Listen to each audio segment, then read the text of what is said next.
میں شہر رامیشورم کے ایک مڈل کلاس تمل خاندان میں پیدا ہوا۔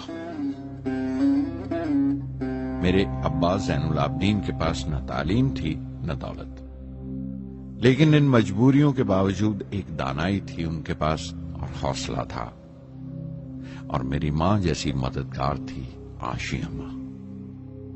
ان کی کئی اولادوں میں ایک میں بھی تھا، بلند قامت ماں باپ کا ایک چھوٹے سے قد والا معمولی شکل و صورت کا لڑکا۔ اپنے پشتینی مکان میں رہتے تھے ہم، جو کبھی 19ویں صدی میں بنا تھا۔ کافی وسیع اور پکا مکان تھا رامیشورم کی مسجد اسٹریٹ میں۔ میرے ابا ہر طرح کے عیش و آرام سے دور رہتے تھے، مگر ضروریات کی تمام چیزیں میسر تھیں۔ سچ تو یہ ہے کہ میرا بچپن بڑا محفوظ تھا، مادی طور پر بھی اور جذباتی طور پر بھی، مٹیریلی اینڈ ایموشنلی۔